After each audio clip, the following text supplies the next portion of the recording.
Shalom,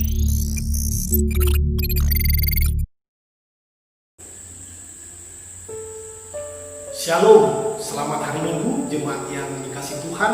Hari ini tanggal 7 Juni 2020 kita akan kembali bersama-sama dilawan oleh kebenaran firman Tuhan.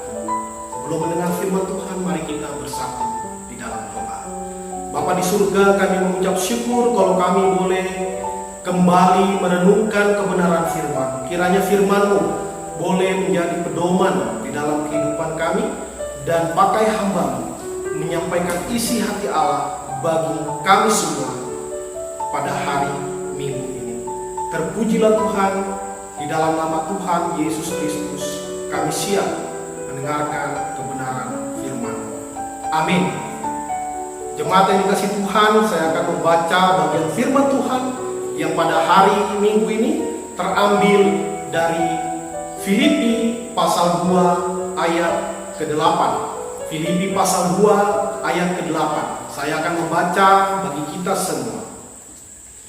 Dan dalam keadaan sebagai manusia, ia telah merendahkan dirinya dan taat sampai mati, bahkan sampai mati di kayu salib. Sedemikian jauh pembacaan firman Tuhan. Berbahagialah kita yang membaca, merenungkan dan melakukan firman Tuhan di dalam kehidupan kita hari lepas hari. Yang menjadi tema perenungan firman Tuhan pada hari ini adalah kesetiaan yang berbeda. Kesetiaan yang berbeda. Tidak banyak orang yang setia. Ada banyak orang yang baik dalam tampilan luarnya, tetapi belum tentu orang itu setia. Karena kesetiaan itu membutuhkan durasi yang panjang untuk membuktikan apakah seseorang itu setia atau tidak. Karena itu tidak salah di dalam Amsal pasal 20 ayat 6 dikatakan, banyak orang menyebut diri baik hati, tetapi orang yang setia, siapakah menemukannya? Ini mengindikasikan bahwa tidak banyak orang yang sungguh-sungguh setia. Nah, di dalam pembacaan firman Tuhan Filipi 2 ayat 8 kita belajar tentang kesetiaan Kristus, dan kita akan membandingkan antara kesetiaan Kristus dengan kesetiaan manusia. Tentunya ada perbedaan. Karena itu kesetiaan Kristus adalah kesetiaan yang berbeda. Nah, apa saja yang menjadi perbedaan antara kesetiaan Kristus dengan kesetiaan manusia? Setidaknya ada 3 hal yang ingin saya bagikan dari hasil perenungan firman Tuhan di dalam bagian ini untuk kita semua. Yang pertama, berbeda secara esensi. Kristus berbeda dengan manusia pada umumnya. Karena Kristus adalah Allah, Dia di dalam bentuk Allah, lalu Dia mengambil bentuk manusia. Karena itu Kristus ketika Dia di dalam dunia ini, Dialah adalah Allah sejati, namun juga Dia sebagai manusia sejati. Di dalam bentuknya sebagai Allah, Dia tetap Allah ketika Dia menjadi manusia. Namun ketika Dia menjadi manusia, kemanusiaannya ditambahkan kepada keilahiannya, sehingga keilahiannya itu tersembunyi di dalam dagingnya. Karena itu Kristus berbeda secara esensi dengan manusia pada umumnya. Kalau kita baca di ayat ke-6 dikatakan, walaupun dalam rupa Allah, itu mengambil istilah dalam bahasa aslinya adalah morfe, yaitu bentuk yang tidak bisa berubah. Karena itu kealahan Kristus tidak hilang, tidak berkurang ketika Dia menjadi manusia. Nah, di ayat ke-8 dikatakan dalam keadaan sebagai manusia, itu menggunakan kata skema. Skema itu juga bentuk, tetapi bisa berubah-ubah. Ya, seperti kita memakai istilah, misalnya di dalam hutang piutang, skema pembayarannya bagaimana? Ya, kalau di dalam permainan sepak bola misalnya, skema yang dilakukan pada pertandingan ini, pola menyerang 4-3-3 misalnya, atau pola bertahan 5-3-2. Ya, skema bisa berubah-ubah. Karena itu Yesus bisa mengambil rupa manusia, tetapi Dia tetap adalah Allah pada saat yang sama. Karena itu kita tidak heran, ya, secara kualitas kesetiaan Kristus sangat berbeda dengan manusia.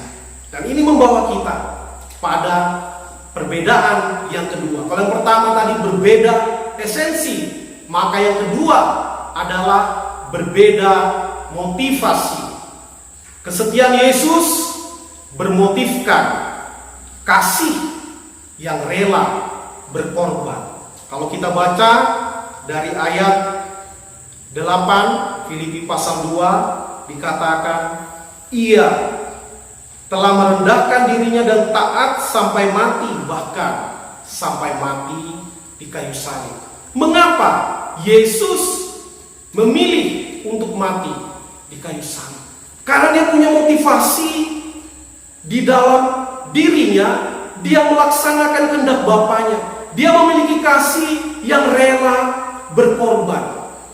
Itulah kasih yang sejati. Itulah motivasi yang murni dari kesetiaan Kristus. Dikatakan Dia taat sampai mati. Itulah yang dikatakan setia.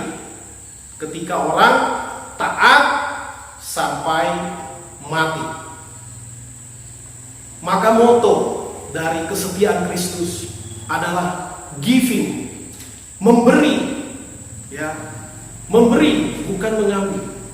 Ya, karena itu boleh dikatakan kalau mengambil istilah pertanian, kesetiaan Yesus itu seperti sekop.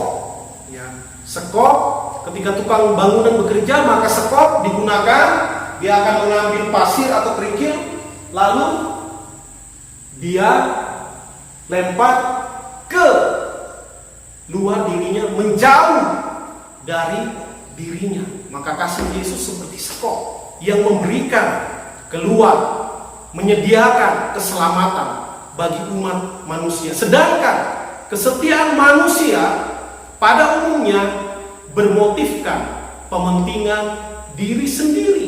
Maka motonya adalah taking, mengambil, menerima, ya. Maka itu menunjukkan keegoisan, ya. Itu natur manusia. Kalau dalam alat pertanian saya istilahkan itu seperti cangkul, ya. Cangkul ketika seseorang bekerja mencangkul, maka dia akan menarik ke dalam. Beda dengan sekop tadi yang mengarahkan keluar dirinya, sedangkan cangkul itu mengambil, menarik ke dalam. Jadi bukan berarti cangkul itu jelek, sekop itu bagus. Ini hanya penggambaran bagaimana manusia cenderung mencari sesuatu. Apa yang bisa saya ambil? Apa yang bisa saya dapatkan? Di dalam kesetiaan kepada pasangan juga. Apa yang bisa saya dapatkan dari pasangan ini? Di dalam bekerja, di dalam pelayanan juga bisa. Apa yang saya dapatkan dari gereja ini? Apa yang saya dapatkan bahkan ketika mengikut Tuhan? Apa yang saya dapatkan? Kita jarang berpikir apa yang bisa saya berikan. Karena itu kita perlu belajar dari Yesus yang mengambil filosofi sekop. Apa yang bisa diberikan seperti itu. Dan yang terakhir, perbedaannya adalah berbeda konsistensi. Yesus dikatakan taat sampai mati, bahkan sampai mati di kayu salib.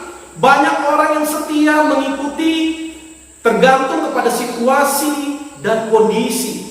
Ketika situasi memungkinkan, ketika situasi menguntungkan, maka dia akan melakukan dengan setia karena dia mendapatkan manfaat darinya. Dan seringkali ketika situasi berubah, maka dia juga berubah setia. Karena itu kesetiaan Yesus adalah kesetiaan yang stabil, ya, seperti termostat AC. AC mempengaruhi suhu di luar dirinya. Karena itu misalnya udara panas, hidupkan AC, maka AC itu akan terus bekerja sampai suhu di luar luar dirinya mengikuti apa yang diperintahkan. Nah, sebaliknya, kesetiaan manusia itu labil, inkonsisten, tergantung pada situasi dan kondisi. Itu seperti termometer yang dipengaruhi oleh suhu di luar dirinya, dan dia mengikuti keadaan suhu di luar dirinya. Mari kita belajar dari Yesus yang konsisten, yang stabil di dalam mengasihi, tidak terpengaruh oleh apa yang di luar dirinya, tetapi dia konsisten di dalam berkorban, konsisten di dalam memberi, dan dilakukan secara terus-menerus.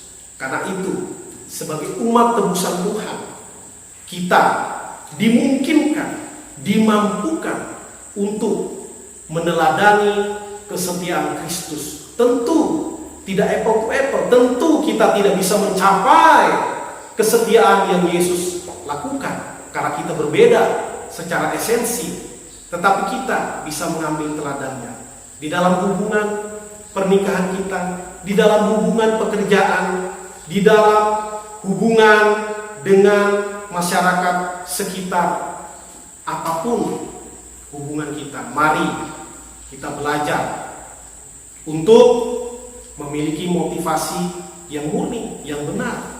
Lebih banyak berpikir apa yang bisa saya berikan, apa yang bisa saya kontribusikan, dan lakukan kesetiaan kita dengan konsisten.